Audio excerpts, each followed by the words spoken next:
he's been an associate in my businesses for years and has just opened a brand new practice about a week before COVID-19 hits.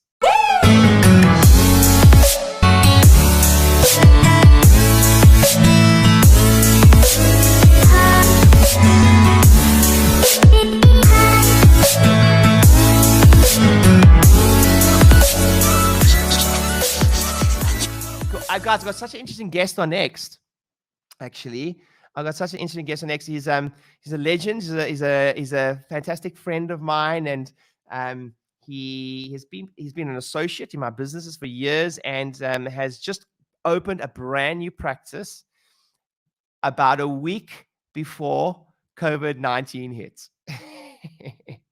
And I'm so interested to see where he's at, and he's a rock star. And just let me just say that when you open a practice, so I've opened many practices, right? So some from scratch. My business partner and I have either opened from scratch or bought practices, but mostly open from scratch. And one of the rules we always have, myself and Eamon always say, we like to have about 100 new patients at least 100 before we open the doors. And I'm so excited to have him on because he just rocked it. His practice was open, etc. I'm so excited to have him on, and he's been with us for years, and now in a circle member, and just an amazing human being. So let Gareth. Where's Gareth? Is he there? Hey, Gareth. Hello. How are you, my man? Yeah, I'm awesome, dude. How are you? Good. I've got serious lockdown look. It's terrible. It's like jowly face. It's awful. Yeah. No, dude, you're doing awesome. Listen, I wanted to say it was interesting because I jumped in a call with Gareth the other day. Gareth's got 3 beautiful boys. Yeah, so if I have to run off, it's because they may be in peril somewhere if I do that. Quite typical that they're genuinely in peril somewhere. Oh, Gareth, dude, listen, every time, and it's so funny, I joked with you, every call I've done in the last, now almost coming on 2 months, has started with an apology. Like whenever I do a coaching call, someone's like, oh, I'm sorry about the kids. And then the kids come in, and then there's a dog, and then everyone's working at home. And it's just been the craziest of times. And I just introed you there a little bit. And I know you had planned this big opening, over 100 new patients. How many new patients do you have scheduled in the diary before you were going to open? Well, we sold 142 vouchers, and then we'd had, I think, about 80 or so booked in the diary in total.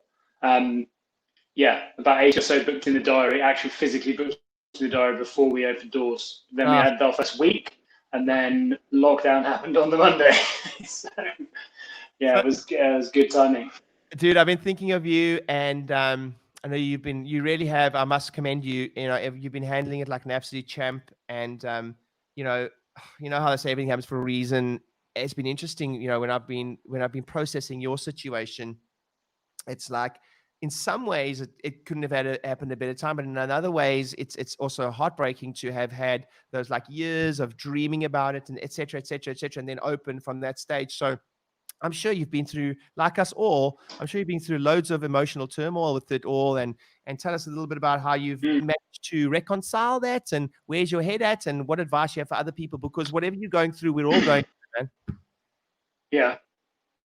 I think getting a bit of a heads up from you is a good thing, because obviously in the week before we opened up, we were chatting about what was going on, and it becoming more and more probably apparent that something like this was going to happen, but maybe not to the extent that it has now.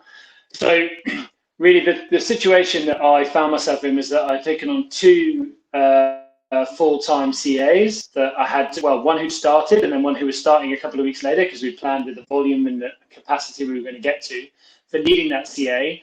Neither of them qualify for furlough, first of all. So I wanted to make sure, first and foremost, that I took care of them. Like, I wanted to make sure that, and that really comes from a lesson from you as well, that I'd spent a lot of time just delegating to them, and we put up a shared document, and I just, anything I could think of to get them to do, rather than say to them, right, can you accept reduced hours, or can you just down, I just thought as like as an employer and as a boss and as a like, leader to want to just immediately then kind of downgrade them or I didn't think that's going to be the best start for my practice, the best start for our team.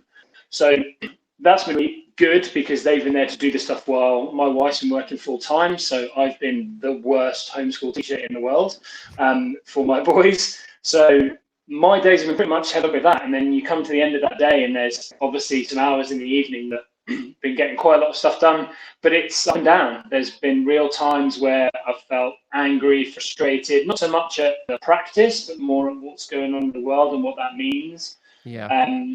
So, but the biggest thing has been staying in touch with people, and I started doing emails, MailChimp, sending all that stuff out, and I'm the least technical person in the world. Yeah. So getting all that stuff set up was really easy, and obviously with guidance from you guys as well. So been doing all that and been doing Facebook content, and it's been like in fits and starts where I can do because of family and everything as well. It's certainly not perfect, but we go back next week now with around about a few people in that we've seen on emergency and sold a couple of care plans and stuff like that. And so to actually like add to our diary in the time we've been closed has been amazing, and then have more internal referrals, people who want to see us when we come back.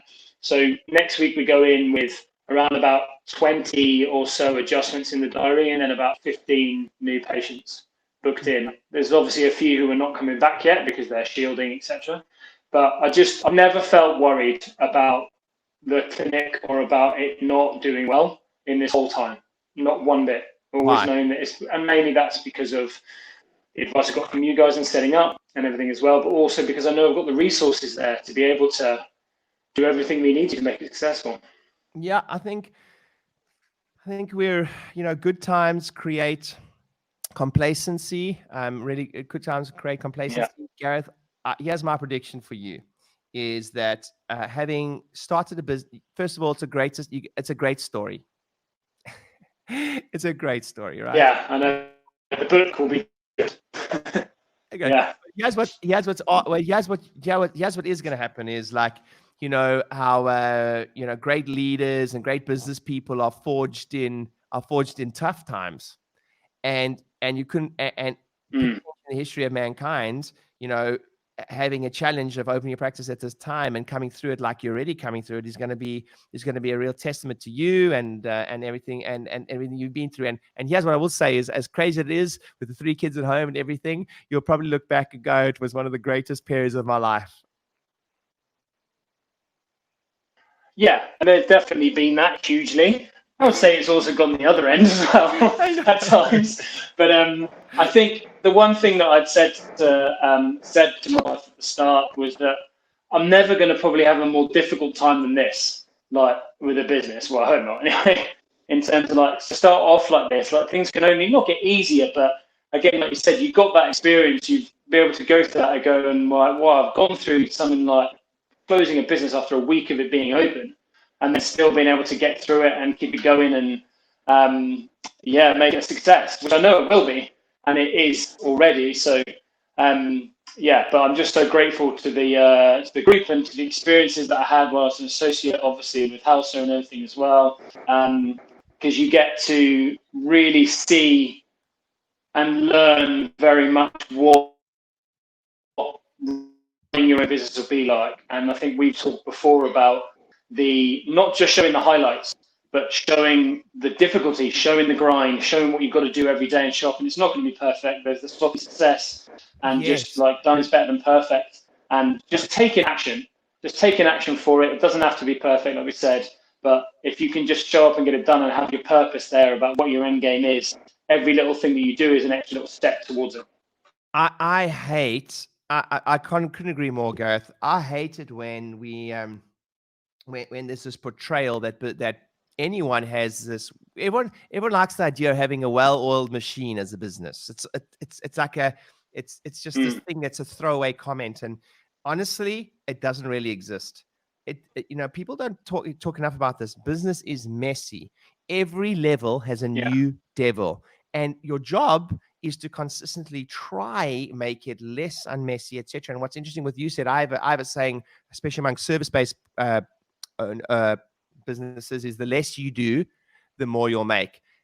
And that doesn't mean abdication. It needs to be done. But the less you personally do, the more you'll make, the more you'll serve, the more you'll grow. And what's interesting about what you've done is during this lockdown, you've still kept your team so that you can delegate, so you can keep momentum and do those things. So I think that's smart, but most people would have done the opposite. Yeah. Well, I think that the biggest lesson that I've learned from that is to trust my team, like straight away. And we've gone back a little bit this week, obviously making sure we stay 7,000 meters apart from each other. But when we went through and set our core values together as a team, and I had to go back and like do some stuff with the kids. And I said, like, just to both of my CAs, like, right, you write down what you think our core values should be. And I'll try and share it on the Inner Circle group of what they wrote down. And I just could not believe what, from the short period of time of what we'd gone through and the exercise that we'd done from the Inner Circle group about what they had said and what they had come up with. It just blew me away. And they're 20 and 22. And like, I've never been in chiropractic before, never been in healthcare before. It just blew me away. So being able to, I suppose, that really giving them that trust at the start, which was scary, of course, but they've just absolutely blown me away and give me so much confidence to be able to delegate and to feel trusting, because before I would have been micromanaging and making sure that everything was done exactly how I wanted it to. But now we have those core values there, and we know where we're at and where to hold ourselves accountable to. Then we've got a framework that of course there'll be mistakes, of course there'll be difficulty, but we've got a framework to come back to when we get lost, when we lose our way. We've got the pathway to come back to, which gives me such confidence in my heart to be able to go and do the other things like clean nappies and other stuff like that.